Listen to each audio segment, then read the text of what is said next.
Joining us now for World Brief and the review of some of the headlines of today's newspapers from around the world is Adefemi Akinsanya. Good morning, Adefemi. Good morning, Dr. Rubin. Good morning, Rufai. Nothing at all. Nothing at all. All righty, good morning to you, Rufai. Welcome back. Good to see you. Morning, family. All righty, let me tell you about what is happening around the world. Former Florida Congressman Matt Gaetz has withdrawn his name from consideration to become Attorney General of the United States after days of debate over whether to release a congressional report on sexual misconduct allegations against him.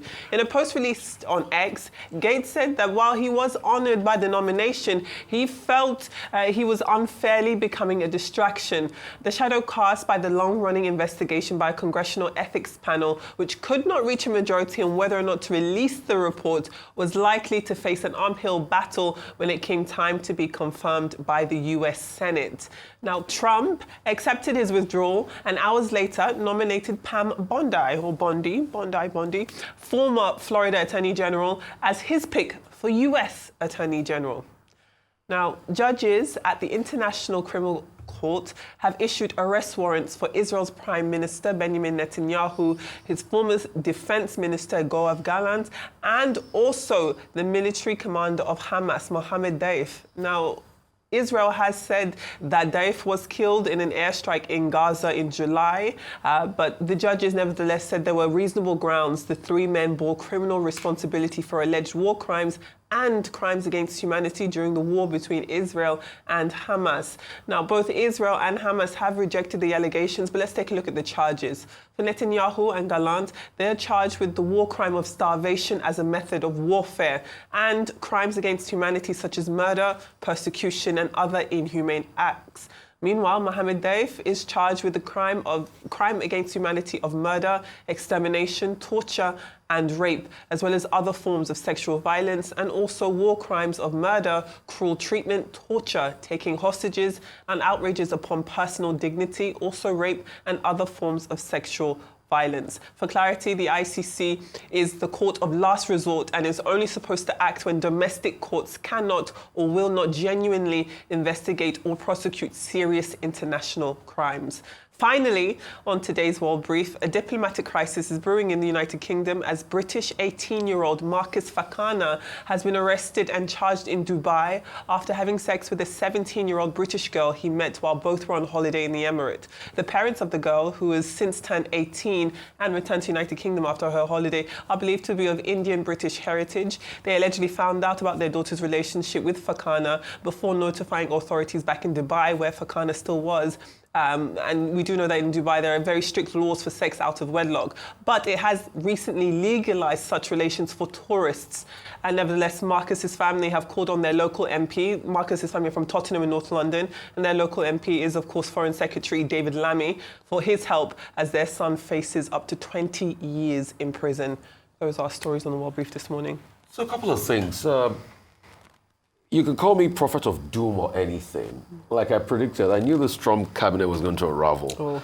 And can I also, by extension, say, what is Pete Hegseth still doing there? Is it not time for him to turn in now? Because Pete Hegseth was found to have actually paid the woman that had sexual allegations against him so that he was going to keep his job. Why are you looking at me?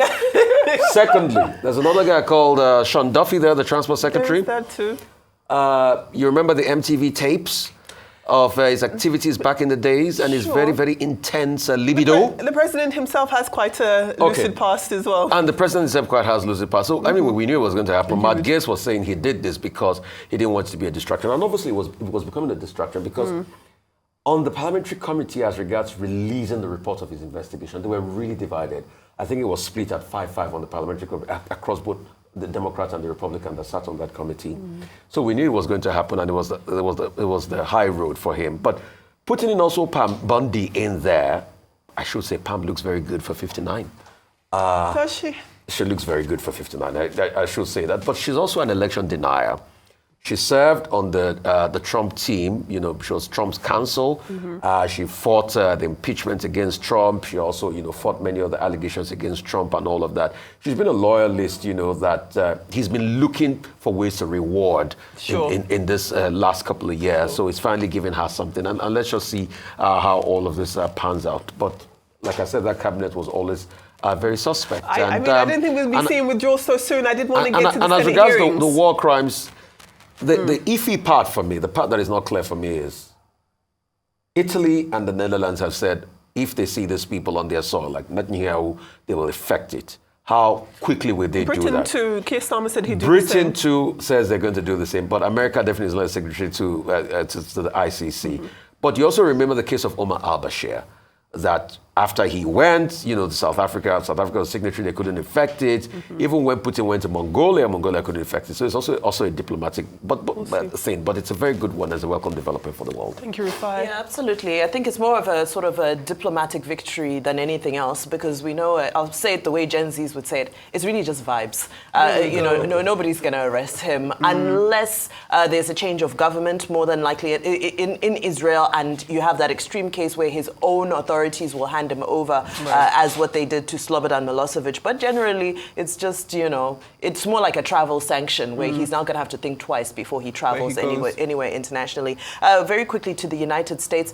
I think we've talked about this before, and I think the incredible thing about U.S. politics is that it always reminds us that their institutions still work. So a lot of people are looking at this as a victory of a victory of the media, because a number of media houses stayed on this story and they made sure they pressed with it. So yes, the Trump camp are saying that, apparently he was sent out as a stalking horse to make way for Pam Bondi.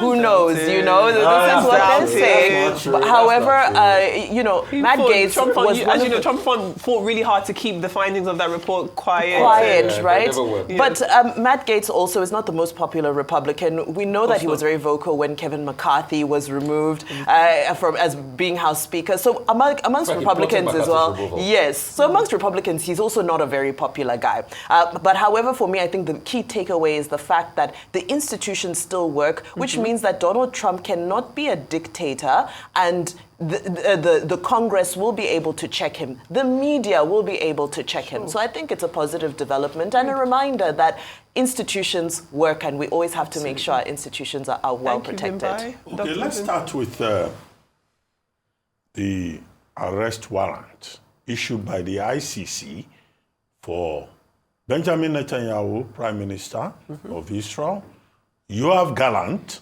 former Defense Secretary of Israel, and Mohammed Dave, whom Israel says they killed in July in a raid on locations. But the pre-trial chamber of the ICC is saying that they will still keep his name on the list until his death is confirmed. Now, the issue is about international law. And I think international law has reached a very critical point. And I'll try to run through the issues very quickly. The ICC, which you refer to as a court of last resort, correctly, was created by the Rome Statute in 2002. Its history dates back to 1919 with the Paris Conference, the creation of the League of Nations in 1937, the 1948 Conference to ensure world peace, and then let's run through the list till 2002, when the Rome Statute was established. First, consented to about 14 countries, just to deal with issues of crimes against humanity, war crimes, crimes of aggression, and all of that. Now, for the first time in the 22-year history of the ICC, a Western allied country is being targeted. I think that in itself is a major development, because before now, even the African Union wanted to pull out of the ICC. So we were taught, because the countries that were focused upon Congo, Uganda, Kenya, Sudan, mostly African countries, such that the African Union resolved that it was an instrument of neocolonialism. Now Gambia pulled out at a point. Gambia is back. But what are the issues here? Very quickly, I can talk for 1 hour on this subject. Let me quickly summarize. The first issue is the enforceability. Can the ICC enforce its own directive? They could not do it with Vladimir Putin. They could not do it with Omar al-Bashir. So enforceability is a main issue. And that's why I say international law may have just found itself at a crossroads. Number two is that this is happening at a time that Donald Trump is taking over. Now, the United States is not a signatory to the Rome Statute. They helped to create it, but they are not part of it. In fact, when Fatou Bensouda was, the prosecutor, they said she could not get a visa along with other officers of the ICC, right, and that any assets belonging to them, if they touch any American or any of his allies, they will be attacked. They will be dealt with. That is Syria. Trump is coming in now. Will Trump support? So that will tell us what the future will be. Number three is that the UN Security Council, what can it do? The P5, the permanent members, if the issue gets to the level of the Security Council, it will be knocked down. Oh yes, Another point, however, is that a total of 9 countries say that if they see Benjamin Netanyahu anywhere, they will arrest him. And this includes Britain. Yes. That's a top story today, with Keir Starmer saying while Israel has the right to defend itself, it will go after Netanyahu if he shows up within its territory. Spain, Netherlands, Canada. Yes. Which other country is there?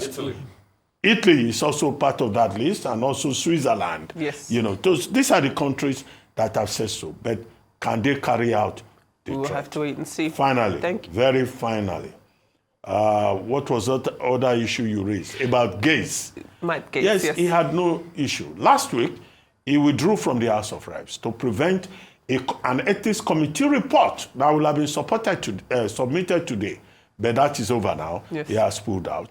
He's accused of, sleeping with a 17-year-old, paying $10,000 for sex and all of that. But he's not the only one. Most of Trump's nominees are problematic, including Peter Hegseth.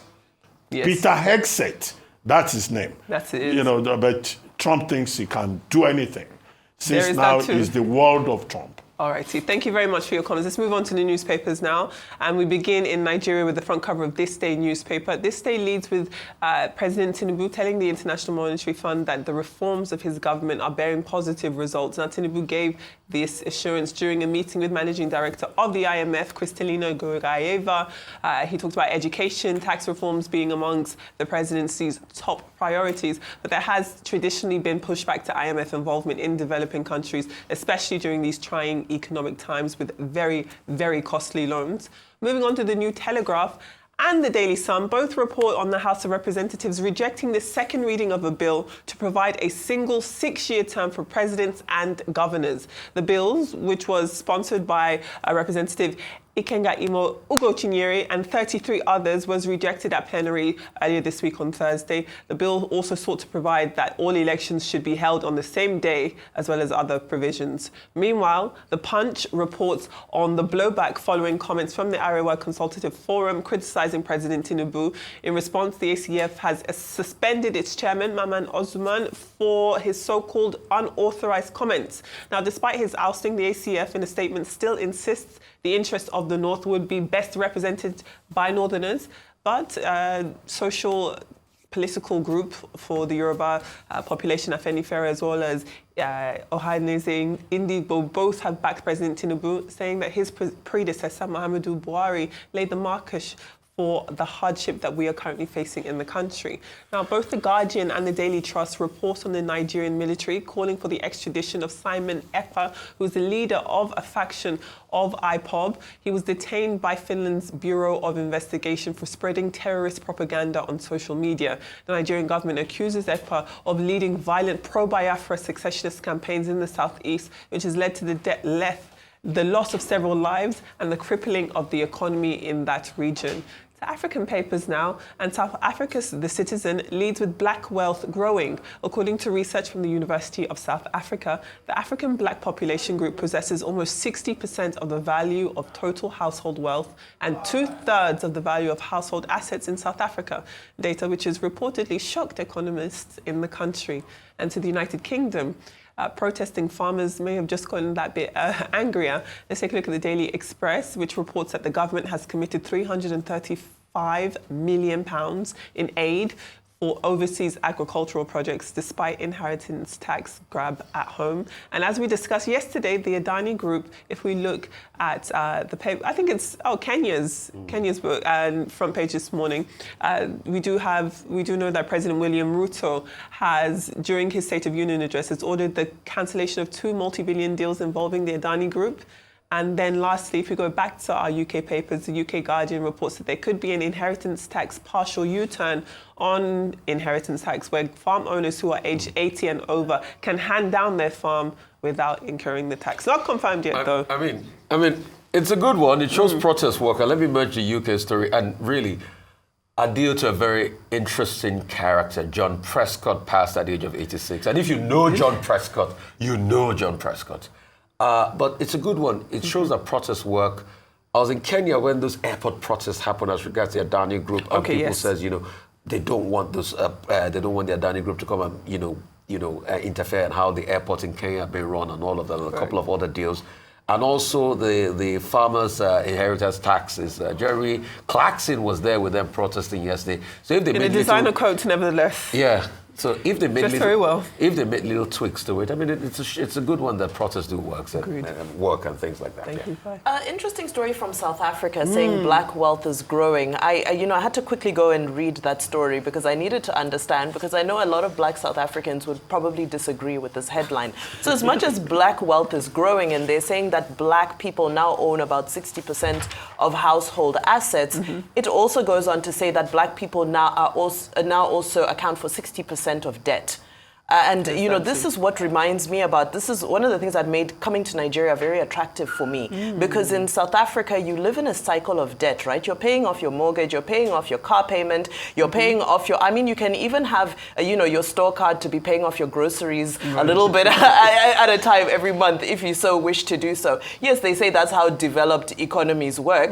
But, the fantastic thing about when you're in Nigeria is, that if somebody's driving a car, they've paid for it, cash. If somebody owns a house, they've paid for it, cash. Even if you're a tenant, you've paid for the whole year. So, it has its downsides and upsides. But I really do hope that... If you're liquid. But I really do hope that black South Africans can also get to a point where they're so empowered that they will be able to fully own and sort of, break away from that credit, the credit cycle. Yeah. Agreed. Well, quickly as an aside, you came to Nigeria because you found love in Nigeria. Because Nigerian men are the best in the world. Yes, they are. That's why you are here. Our wife. Let me speak for my brother. Nigerian men are the best. Anyway, very quickly. I wanted to comment on the Adani story. Yes. Adani Energy Group, Adani Enterprises, and, the indictment, the main story is the indictment of Adani, the second richest man in the whole of Asia, the wealthiest man in India. He was indicted, along with 7 others, by the U.S. Department of Justice for having been involved in fraud, bribery, and all of that, under the Fraudulent Foreign Corrupt Practices Act of the United States. And we have seen the effect. The bonds for the Adani Group, they've all gone down. Share price has dipped. All companies related to the Adani Enterprises have lost favor. Also, the Indian economy is likely to be affected because investors are, taking out their resources. So Kenya is the latest. Like yesterday, President Ruto came forward and said transactions with the Adani Group have been called off. Now they are involved in the building of the Jomo Kenyatta International Airport. They are also involved in transmission lines for energy through the Adani Energy Group. So see what one indictment can do. However, the issue is that the Adani Group may go to arbitration to say this deal has already been signed. Correct. Because the principle in contract law is pacta sunt servanda. Agreements are sacrosanct. So it's not Ruto having the last word. We'll see. Thank you so much, Adefemi. I'm glad Always a we're able to pleasure. get through all of your stories. Good, didn't it? It went very well.